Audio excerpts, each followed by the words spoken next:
Assalamualaikum warahmatullahi wabarakatuh. Perkenalkan, nama saya Tiara Yasmarani Putri dari Perbankan Syariah F. Ingin mempresentasikan hasil kerja saya tentang murabahah. Murabahah merupakan salah satu bentuk jual beli yang bersifat amanah atau bai al amanah. Jual beli ini berbeda dengan jual beli musyawamah atau tawar menawar antara penjual dan pembeli berdasarkan harga barang, harga asli pembelian yang diketahui oleh pembeli dan keuntungan yang diambil oleh penjual diberitahukan kepada pembeli. Transaksi yang terlaksana antara penjual dan pembeli dengan suatu harga tanpa melihat harga asli barang. Syarat dan ketentuan umum pembiayaan murabahah yaitu umum, tidak hanya diperuntukkan untuk kaum muslim saja, harus cakap hukum sesuai dengan KUHP Perdata, memenuhi 5C, yang pertama karakter atau watak, yang kedua kolateral atau jaminan, yang ketiga kapital atau modal, yang keempat conditional of economy atau prospek usaha, yang kelima capability atau kemampuan. Prinsip syariah dalam operasionalnya, perbankan syariah harus selalu dalam prinsip syariah sebagaimana dalam penjelasan Undang-Undang Nomor 21 Tahun 2008 tentang perbankan syariah. Pada pasal 2 disebutkan bahwa kegiatan usaha yang berdasarkan prinsip syariah antara lain riba, maisir, goror, haram, dan zolim. Di samping jual beli murabahah, dalam fikih al-muamalah ada 4 jenis jual beli lainnya, tapi saya hanya menyebutkan satu saja, yaitu yang pertama jual beli al-musyawamah. Bai'ul al-musyawamah yaitu menjual dengan harga beberapapun tanpa melihat kepada harga pokok atau harga perolehan saat pembelian awal. Murabahah dapat dilakukan dengan pesanan atau tanpa pesanan. Bila dengan pesanan, maka bank melakukan pembelian barang setelah ada pemesan dari nasabah dan dapat bersifat mengikat atau tidak mengikat nasabah untuk membeli barang yang dipesannya, dan bank dapat meminta uang muka pembelian kepada nasabah.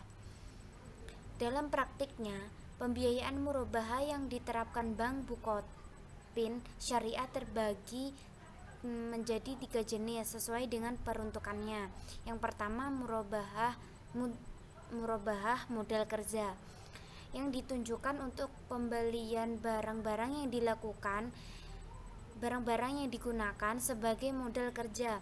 Modal kerja adalah jenis pembiayaan yang diperlukan oleh usaha untuk operasi sehari-hari. Kedua, murabahah investasi adalah pembiayaan jangka menengah atau jangka yang tujuannya untuk membeli barang modal yang diperlukan untuk rehabilitasi, perluasan, atau pembuatan proyek baru.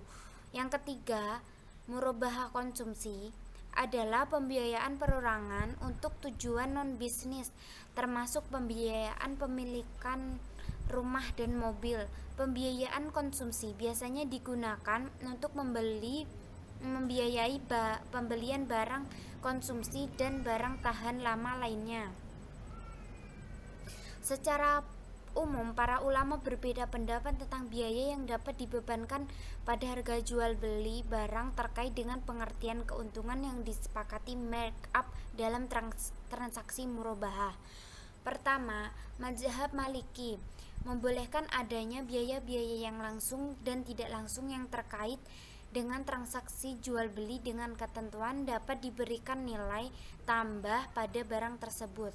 Yang kedua, mazhab Syafi'i membolehkan untuk membebankan biaya-biaya yang secara umum timbul dalam suatu transaksi jual beli, kecuali biaya tenaga kerja sendiri karena komponen ini sudah termasuk dalam keuntungannya. Begitu pula dengan biaya-biaya yang tidak menambah nilai barang tidak boleh dimasukkan sebagai komponen biaya. Ketiga, mazhab Hanbali mengatakan bahwa semua biaya yang langsung maupun tidak langsung dapat membebankan pada harga jual selama biaya-biaya itu harus dibayarkan kepada pihak ketiga dan dapat menambah nilai barang yang dijual tersebut. Yang keempat, mazhab Hanafi membolehkan untuk membebankan biaya-biaya yang secara umum dapat timbul dalam suatu transaksi jual beli dan tidak boleh mengambil keuntungan berdasarkan biaya-biaya yang semestinya ditanggung oleh si penjual. Syarat sah dari akad murabahah atau jual beli tersebut adalah: yang pertama, penjual dan pembeli. Yang kedua, berakal. Artinya, orang yang melakukan jual beli harusnya berakal agar dapat saling memahami. Yang ketiga, dengan kehendak sendiri, tidak paksaan. Artinya, tidak boleh ada paksaan dari pihak manapun dalam bertransaksi jual beli. Yang keempat, balik. Orang yang melakukan proses jual beli harusnya balik, karena orang yang balik tersebut dianggap sudah paham dan mengerti serta bertanggung jawab dengan apa yang dia lakukan. Syarat-syarat khusus transaksi murabahah adalah sebagai berikut. Penjual harus menjelaskan kepada pembeli bila terjadi cacat atas barang sesudah berlangsung pembelian. Yang kedua, penjual harus menyampaikan semua hal yang berkaitan dengan pembelian. Yang ketiga, transaksi murabahah memiliki beberapa manfaat, yaitu memberi banyak manfaat pada bank syariah. Salah satunya adalah adanya keuntungan yang muncul dari selisih harga beli dari penjual dengan harga jual kepada nasabah.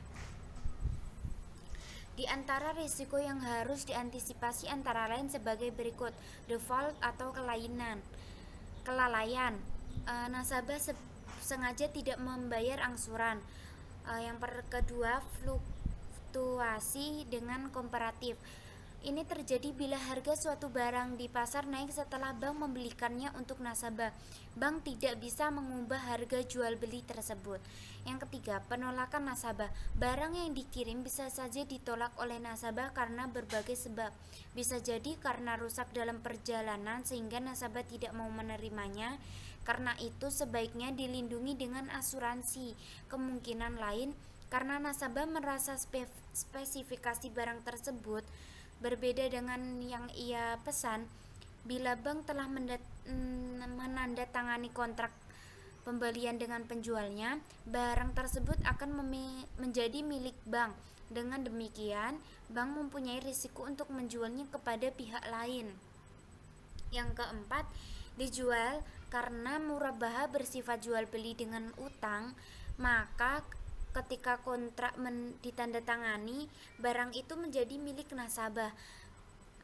Nasabah bebas melakukan apapun terhadap aset miliknya tersebut, termasuk untuk menjualnya. Jika demikian, risiko untuk default akan besar. Sekian presentasi saya. Bila ada kurang lebihnya, saya mohon maaf. Billahi taufik walhidayah. Wassalamualaikum warahmatullahi wabarakatuh. Terima kasih.